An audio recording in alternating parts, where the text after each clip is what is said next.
장소 가버나움에 도착을 했어요. 아까 제가 이제 그 가버나움에 대한 간단한 이야기를 썼는데 제가 내년 한 3월 되면 이와 관련된 책들이 나와요.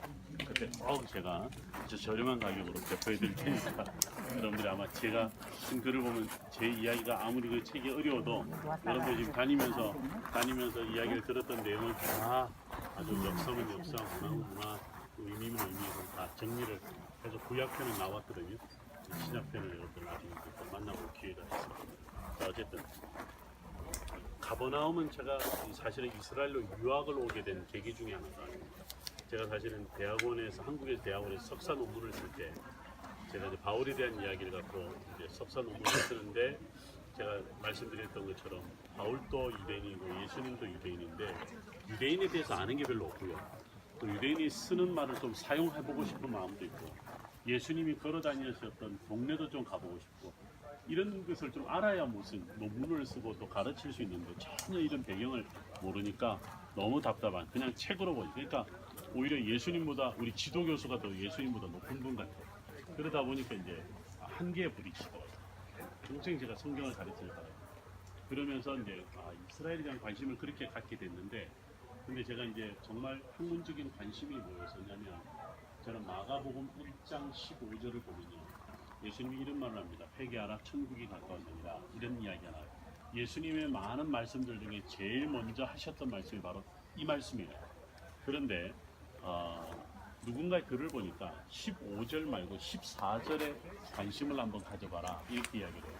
마가복음 1장 14절에 무슨 말이 나오냐면 자 여러분들 우리 그 침례 요한이 사로잡혔다는 소식을 듣고 예수님이 갈릴리로 가셔서 선포하여 가라사대 이렇게 나와요. 제가 이게 왜 궁금했었냐면 여러분들 요한이 잡히고 난 다음에 저는 예수님이 예루살렘으로 가셨어야 되는 게 맞다고 생각했어요. 그리고 성전에 가셔서 종말론으로 메시아로 오셨으니까 곧 임박한 심판을 이야기를 하셔야 되는데 그럼 예루살렘으로 가셨어야 되는데 왜 갈릴리로 가셨나 나는 이게 늘 궁금했던 거예요.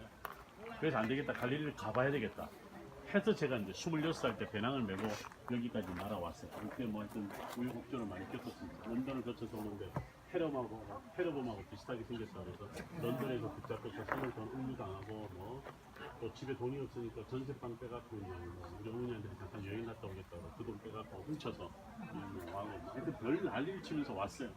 딱 와서 이제 여러분 오늘 버스 타고 온 기억이 있죠. 막달라 아까 식사하는데 한참 버스 타고 왔잖아요. 저는 거기서부터 다 걸어왔어요. 여기 하루 종일 걸어와서 이곳에서 아무도 없는 시간에 다 문 닫기도 했고 이곳에서 밤을 새워서 혼자서 예수님에 대해서 생각을 하고 묵상을 했던 거죠. 그러면서 제가 이스라엘에 깊숙이 이렇게 빠져들어오기 시작을 했었습니다.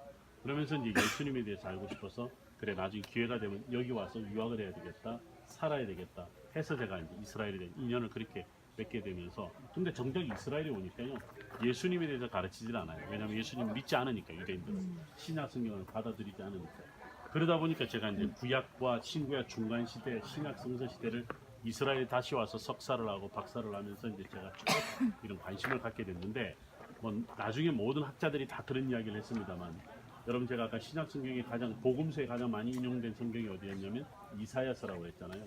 여러분 이사야서 1장부터 60절까지 참 많은 주옥 같은 이사야 선지자 이사야가 참 많은 이야기를 했는데 그분이 했던 말 중에 이런 말이 있습니다. 9장에 보면요 9장 1절 2절에 보면 납달리 이야기 나오고 또 스불론 이야기가 나오고 사망의 그늘진 땅이란 말이 나오고 그 다음에 음침한 골짜기란 이야기가 나오는데 그곳에 큰 빛이 임하고 큰 영광이 임한다 이런 표현이 있어요.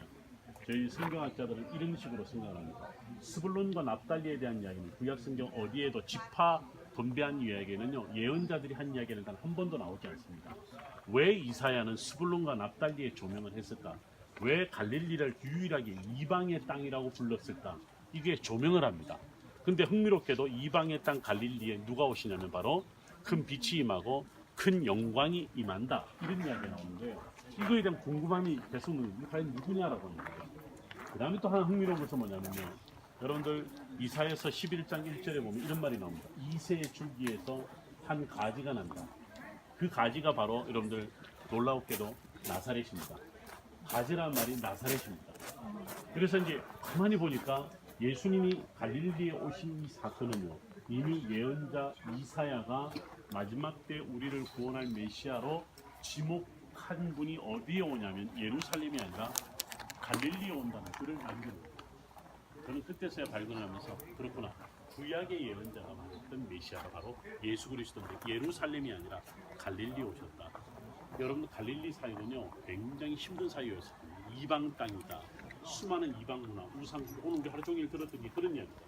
그런 곳에 근데 유대인들은요 자기들의 정체성은 하나님의 백성이라는 정체성 잊어본 적이 없습니다. 근데 누구도 그들을 감싸고 품어주면서 하나님 나라에 대해서 말해주는 사람이 없고요, 오히려 자기들이 이용을 해서 자기들의 재산을 뺏어가거나 자기들의 마음을 뺏어가는 그런 거짓 선지자, 거짓 예언자들이 엄청나게 퍼져나가던 거죠. 근데 예수님은 오셔서 돈 달라는 소리도 안 하고 이들에게 뭔가를 해달라는 소리도 안 하고 어떻게 해요? 하나님의 나라에 대해서 도와주시고 그들을 먹이시고 입히시고 살리시고 고쳐주셨다는 그 장소가 바로 여기였다는 거죠. 여러분들 첫 번째 사역 중에 하나가 이번 가버나움에 들어오시자마자 여러분들 지금 여기 보시는 거예요. 회당으로 들어가서 여기 오리지널 회당입니다. 그럼 밑에 지금 돌 밑에 까만 돌이 보이죠? 현무암이죠. 오늘 우리가 똥에 다니면서 갈릴리 호수 주변 현무암 이야기 들었죠? 저게 오리지널이고 몇백 년 후에 세워진 교회 회당입니다. 그러니까 여기가 바로 예수님이 회당에 들어가서 귀신을 쫓았어요. 그 다음 사건에 보면 여러분들 기념교회가 저기가 팔각형으로 생겼는데 밑에가 이렇게 떠 있어요. 뭔가 밑에를 보여주기 위해서 교회를 기둥으로 이렇게 떠받치고 있어요. 밑에가 뭐냐면 바로 베드로의 집이에요. 베드로가 그 집에 들어가니 부모가 열병을 하고 열병을 떠나게 했던 이 사건의 현장이 바로 여러분들 보시는 하나의 지역이죠. 오늘 우리가 아침에 어디를 갔었냐면 바로 고라신을 갔었어요. 고라신을 가셨을 때 갈릴리 지역의 갈릴리 스타일의 회당을 여러분들 보셨어요. 왜 회당 입구가 삼각형으로 어떻게 생겼고 A형, B형 이런 게 있었던 거 기억날 거예요. 그 다음에 들어가자마자 오른쪽에 우리 마태복음 23장에 나오는 모세의 자리도 아침에 여러분 보셨었죠. 자, 공교롭게도 거기도 회당이 남아있었고 이 가버나움에도 회당이 남아있었다. 회당이 남아있었던 곳이라면 사람들이 많이 모여들었던 곳이고 그곳에서 예수님이 집중적으로 사역하셨는데 그들이 예수님께로 돌아오지 않고, 즉 구약을 믿기는 하지만 구약에 예언된 분이 예수 그리스도라는 것을 보지 못했던 거죠. 그래서 그들이 복된 사람이지만 어떻게 돼요? 화 있을진저, 오늘 아침에 우리 배웠죠? 아루르, 그런 이야기를 듣게 된 거죠. 그래서 예수님이 그렇게 사역을 하면서 구약의 예언을 그대로 실천하셨던 것이 바로 이 장면, 이 배경이 되는데 이 백성들은 그냥 구약에 갇혀서 예수 그리스도를 메시아로 보지 못했던 어리석은 것들을 보는 거죠. 여러분, 교회를 열심히 다녀도요 예수님을 메시아로 믿지 않는 교인들 많습니다. 신학대학에 제가 학부학생들 가르쳐보면요 예수님에 대해서 아직도 믿지 않는 신학생들 많습니다. 깜짝 놀랐어요. 그들 속에 예수님이 하나님이라는 고백이 그들 속에 없는 걸 너무 모릅니다. 왜 여기 앉아 있는지 모릅니다. 실제로 지금 한국 교회의 현실이 그렇다는 거예요. 신학교에서부터 그러냐, 교회 안에서도 그러냐. 그래서 오히려 보면 우리가 지금 교회 안에 있는 사람들에게 정말 붙잡고 당신 예수님이 메시아라고 믿습니까? 정말 당신이 예수님이 하나님이라고 믿습니까? 이걸 한번 다 들으면서 우리가 고백을 받아내야 될 정도로 굉장한 심각한 현실에 와 있다는 것을 보고 여기 있었던 사람들이 예수님을 하나님으로 못 본 거예요. 기적을 일으켰는 거예요. 그러니까 어떻게 돼? 너희들이 어떻게 그럴 수 있냐 그러면서 구약에서 제가 오늘 몇 가지 진노하시는 하나님, 보복하시는 하나님 그 이야기를 했던 것은 그들을 멸망시키겠다는 게 아니잖아요. 그들을 회복시키고자 하는 하나님의 말씀을. 그래서 우리가 일어나셔서 회당 안으로 한번 들어가 보고 그 다음에